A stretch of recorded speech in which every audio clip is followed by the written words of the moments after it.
All right, so I have had several iterations of my Advanced Heroquest print and play Overland Hexcrawl travel experience that I've been trying to create. I originally started with the Beyond the Grey Mountains fan expansion for Warhammer Quest, which is an overland adventure, comes with the map, a full set of rules here, and travel events, settlement events, etc., and cards for locations and buildings like that. Pretty comprehensive.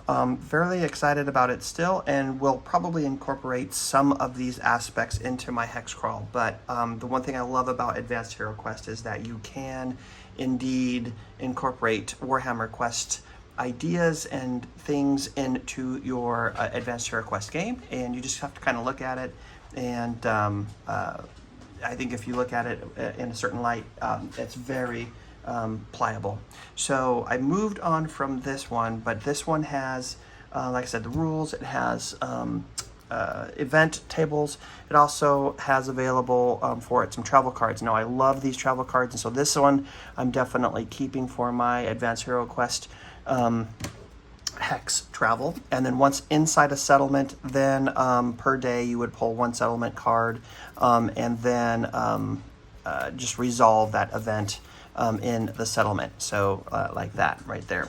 But the Beyond the Grey Mountains also came with location cards, right? And so these have all of the buildings on them, and these are very cool. So you would pull, if it was a village, 3 cards. I think it's a town, you would pull 4 cards or 5 cards, and then more cards. Anyway, it's a card difference for depending on size. I'd have to look at the rules again. It's been a minute since I tried it, but you get the idea about that. And then each one of those locations, once you pull them, would have more particulars on things that you can buy and adventures that you can have exactly from those buildings. So there's that. So I have since then kind of moved on a little bit, wanting to go a little bit more Advanced HeroQuest focused and HeroQuest themed, right? And so this one came from HeroQuest, and the community put together the advanced roleplay book. And this, I believe, is probably also just based exactly off of the Warhammer Quest book, and of the same name, kind of a thing. And this is a series of events and hazards, etc., and what to do in between your adventures there in HeroQuest. So like this one quite a bit, and I'll probably just use this one probably more geared for my regular HeroQuest adventures. But then about a year ago or so, working with some more members of the fan community, Floris Verwage was able to build this. We put it together, we worked together. This was a map that was separated, so we combined the map, we added the adventure pieces in there, and with another map. So this took a while to put together, and I love this little map here. And then Dita DeGaita came along and also kind of added a little bit of his spice to this thing. And I think that the city names are much more legible now, and really liking the way that this came out. So now the way that this is going to work is that you have the first 2 quests right in the quest book, Tomorrow's Bane, the quest for the Shattered Amulet, and then these additional quests are the White Dwarf quests.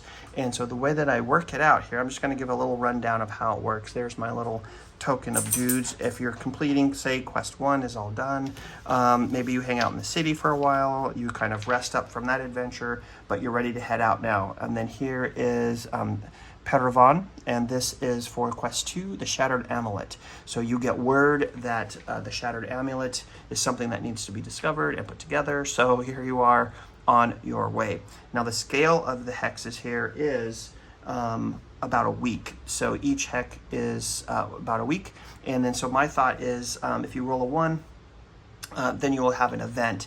And so the thing is that I want to get there, right? I want to have the adventure be the main piece, but I want to also have fun about moving across the land. And so that's the whole idea about this Hexcrawl, and sort of my thoughts about it. So the scale being 1 week per hex, I would be rolling 1d12 per day. Okay, so I'm going to be rolling 5 d12s per hex. So here we go, and then any ones that I might get, I would have an event. So here we have the first day. There are no events happening here, and then the second day, we move on. Oh, we've got an event right here. So then we would draw our cards. Let me make sure I shuffle these up here. And so we just draw our travel event. And what does it say here? Flood. Oh, the weather has been terrible all week. The land of the miles around has been flooded, creating an impassable lake. The warriors can abandon their travels to pay for an opportunistic boatman 20 gold. So there you go. So then you would pay your gold. All right, we're going to move on to the next week. 5 d12s, nothing there. Here we go, moving on to the next day. All right, relatively uneventful. Here we are.